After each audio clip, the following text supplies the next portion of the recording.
back to S.WigginsTV. I'm your host, Worldwide S.Wiggins. And I'm back. I don't celebrate Christmas. I celebrate Christmas. And today is a crazy day, man. You know, when we on S.WigginsTV, we breaking all barriers, man. I never thought, you feel me, I'll be a Compton Crib interviewing the Piru, but I don't care. You know what I'm saying? It's time to push positivity, man. And we gonna set an example for the youth out there, man. I got an OG, man. Absolutely. For 456 Island Piru. Please welcome the OG. Yep. 456, Pomona 456. All right, pop it. Pop it. Yep, absolutely. That's right. Yep, absolutely. Please welcome my guest. Pomona, we pop the pieces. All right. Absolutely. Please welcome my guest. You know what I'm saying? Big Hoop Bang, aka Bizzle. How you feeling, homie? Man, I'm doing great, homie. It's good to be talking to you. For sure, man. It's likewise, man. You know what, man? You got a wild story. You know what I'm saying? We ain't got that much time, but man, how did Ace Bizzle, you know what I'm saying, get familiarized with the rules out there in Pomona? Well, let me tell you this. So I originally came, when I was 12 years old. Came from Brooklyn, New York, right?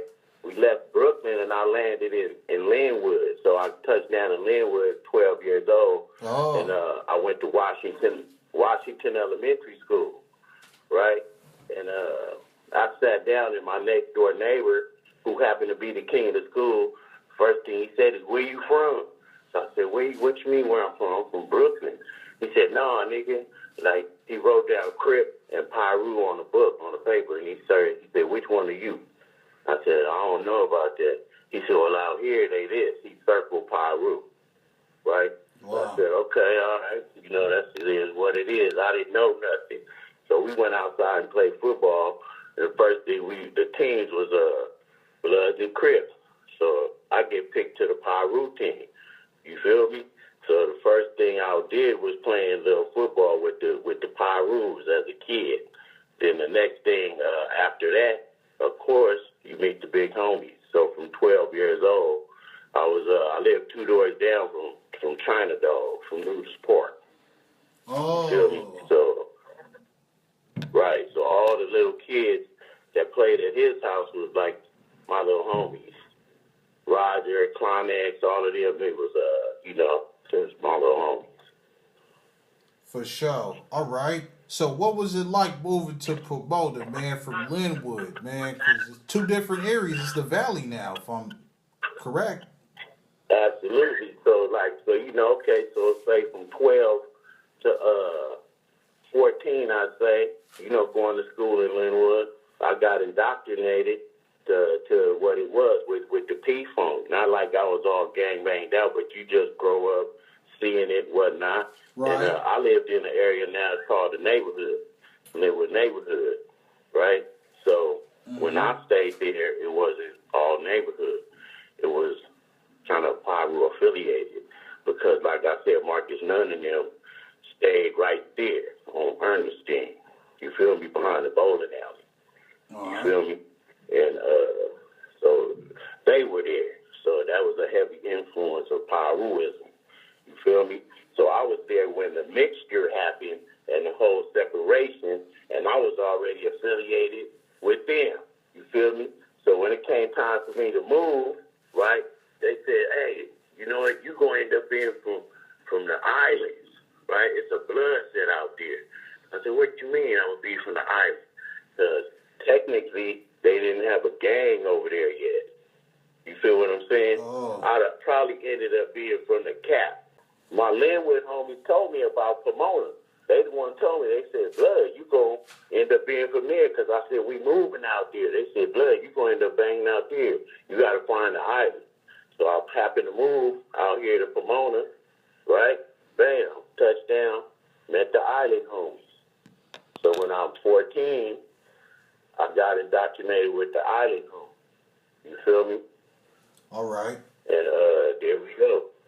So when you moved over there, to the 456, you got kind of indoctrinated, man. Man, what? Because Right, a lot of right. people don't know. I was already P from Compton, Right, from right, Linwood. You feel me? right. But And they the ones told me basically where you go out there because you can't bang Linwood and live in Pomona. You feel me? right. So they told me, brother, you're going to have to go, that's basically, they told me that's basically where you're going to be from. And lo and behold, that's where I ended up being from. Right, but check this out, OG. So what a lot of people, that's not familiar with that area, 456 is surrounded by Crips, if I'm not mistaken. So Yeah, absolutely. what was it We the like for only you, power man? hood in the man. Hey, I say this. I've been banging seriously since I got put on. And I say in '79, right? In '79 in Linwood. So when I came to Pomona in 1980, I was already kind of turned up. You feel me? I was kind of turned up to it already, so I was already active. You feel me? So they just kind of indoctrinated me, like, you know what I'm saying? Yeah, this got homie, blood. You feel me? And went from there. And they had some active homies, and it's just what it is. Piru is like family. It's one big family. You feel me? For sure, for sure. So over there, like in the 456s, who was your biggest Crip rival? The biggest Crip rival we got is Ghost Town. They some other Crips to the north of us, right? But we got a heavy beef with all the Crips, but mainly all the Treys. So all the Trey Crips is in Pomona, like Trey 57. They run the west side of Pomona. Then you got the Ghost Town Crips that's on the north side of Pomona. Then you got some other Crips called the Neckland Gangster Crips. They on the east side of Pomona, south of us. So our main beef is with them two. Oh. So we got Crips at the top of us and at the bottom of us that got beef with us. To the west of us is Crips that got beef with us. And then to the east of us, it's like, that's the Inland Empire. Right. So it's like they not really too, you know what I'm saying, active in what we doing. Right. So, all right. So here's a funny question. Are you willing to, like, let's say you hit the county, or you just happen to be up out of the area, and you run into a neighborhood Crip, not a Trey? Would it be funk, or would it be like, you know what, you're not even an enemy, man? It's all good. Like, to be honest with you, okay, so the way I was raised is all Crips are Crips. You feel me? No matter where you from. But being that I came up around Linwood neighborhoods, I know a lot of neighborhoods, period. Right? So I never had a beef with a neighborhood Crip. And then, lo and behold, like on the low, they kind of get down with each other in jail. You feel me? They've supported each other. You feel me? Right. In jail. You feel me? I've heard neighborhood support homies from 4-5 Big, and likewise, homies from 4-5 Big support neighborhoods in jail. Oh, all right. So, we ain't really, right. We ain't really, we don't got no beef with neighborhoods and nothing like that. Ain't no neighborhoods out here. All right. Cool. Well, okay. Another thing, for the people out there that's not familiar, it kind of break down how y'all got the name 456 Island Piru. And which hood, that's a two-part question. How did y'all get the name, and which hood turned 456 Piru from Compton? Okay, so let me break this down to you. So the islands, first of all, it's the islands because, okay, so you see L.A., Piru is all the way out there.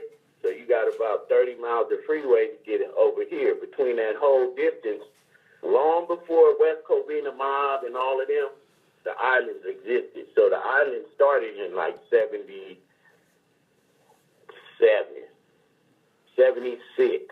77. the island Piru started, right? All right. So that was before I got here. You feel what I'm saying? Because I didn't come here until 1980 to the islands. So they originated before I got here, but the homies in Compton and Linwood already knew about them because they was already active. You feel me? So, but the islands got their name because we surrounded by Crips. It's the only landmass. So, you know, Crips is affiliated with the water, right? All right. You feel me? So it's like we the only landmass out here, the islands. All right. And, you know, our hood, you got the islands, but there's other little sections in the north side of Pomona that's still part of the north. You feel me? All right. But hold on. But in order for 456 to be a Piru hood, I mean, you know, only Piru's originated in Compton. So, I mean, but do you know which hood? You said how did the Piru? You asking me how did the Piru come to Pomona? Right, because Right. of course they was So all. basically no Go ahead. Piru from Compton came here and started this set, and from the island. Nobody from Compton started it. It was an affiliation, right? So, in other words, Pomona's an original Piru set, even though Piru, we are affiliated with Piru Street. But I can't say no hood in Compton started the island. Oh, I didn't know that. For sure. All right. Right. It's a deep story. It's an original Piru hood, right? And it's affiliated. Absolutely. You know, we part of the Piru family for sure, but we don't originate from Compton. But no Compton Piru hood started the island. They started themselves. All right. I could dig it. Right. All right. Another question, man. I'm hearing that y'all hood was responsible for starting the Oak Park Bloods in Sacramento. Is that true? Yeah, that's true. We started a few hoods actually. So Oh yeah. Oak Park Piru was started by my homeboy Nigel. My homie Nigel started that, and Sir Dave, the homie Big Sir Dave. He's from a pocket hood of the island called Barja, Deuce Block. They on the west side of Pomona. So remember I told you how we call ourselves the island, right? Yeah. So the island, the main island is in the north side of Pomona. But we got pockets in Pomona of little Piru set that you know what I'm saying, that we dominate. So one of them was called Deuce Block in west side Pomona, Barja, and Blood was from there. So he went to Oak Park and did what we do, you know, hustling band, and started that hood. All right. For sure. Yeah. All right. And you see they hella big now. Yep. Yep. All right. So. Yep. Then there's hoods in Oklahoma, right, and Florida too. Oh yeah, I'm in Miami right now. I think it's the 456 is over here where I'm at. Yeah, you're right. You're right about that. Yeah. Yeah.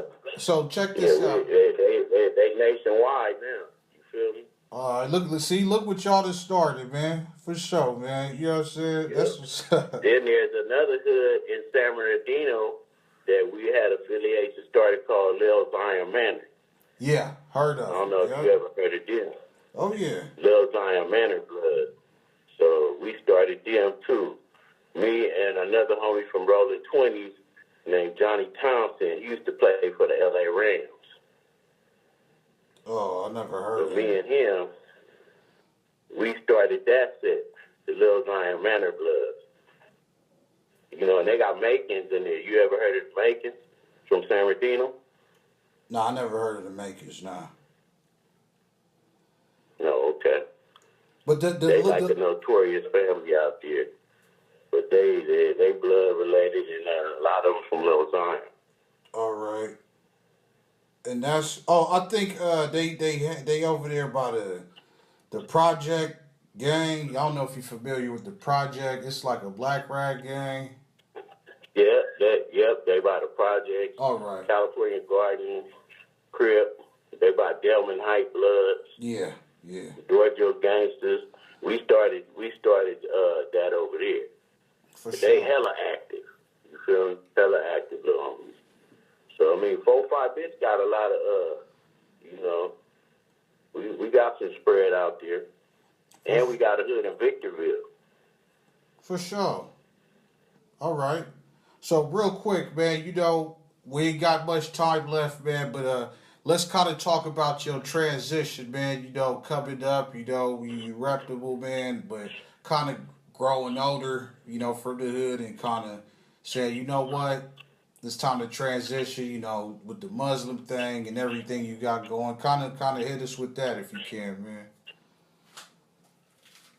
Yeah, so how that happened, man, is actually, like coming up in the life, man, gangbang and all that. I ran across a homie. He was a partner of mine. So I met him in San Bernardino in Little Zion, like I was telling you how we got that started. So I was over there in Little Zion, kicking it with my people. I ain't gonna mention his name. My people is from they run all that over there, but he was with them, so we over there. And he happens to be a West Coast 30 Crip from San Diego, right? So we was talking and about this, that, the other, and he brings up God and Islam. So I was raised a Jehovah's Witness, you know what I'm saying? And so I kind of came up with that. Yeah, so, I came up with that, but we started talking, but I always believed in the oneness of God. I never believed in there was more than one. So we was talking and whatnot, and what he said makes sense. I said, wow, everything he's saying makes sense. And he talking about, so I went with him to the mosque just to visit, to see what it looked like, and it all made sense. And then I learned about the Prophet Muhammad, peace be upon him. You know what I'm saying? And once I learned about him, and I really started learning about the greatness of God, once you learn about the greatness of God, man, and his oneness, and if you have an open sight, then you'll have, I had no choice but to submit to the will of God. And this was from a Crip brother who gave me dawah on Islam. So between that, me and him became the best of friends. And he recently passed away, and I helped bury him and all of that. You know what I'm saying? But through the years, we became the best of friends. And he was a Crip. You feel me? Go. So that shows you how deep Islam goes. It surpasses all boundaries.